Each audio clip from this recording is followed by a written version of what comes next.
Hey guys, and welcome back to this channel. In this video I'll be showing you guys how you can create this text glitch effect on CapCut PC. So go to text and add in your default text. I'm just going to type in the word glitch.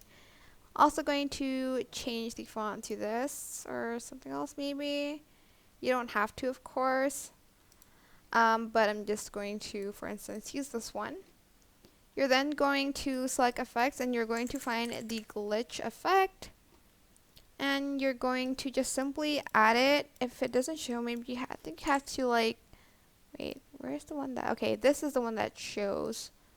This one also, just experiment with the effect they have on hand. So sorry. And if you like it, just add it on top of the text basically. And that is it. Super simple. I hope this tutorial was helpful for you guys. And if you found this video helpful, please click the thanks button above the description box down below.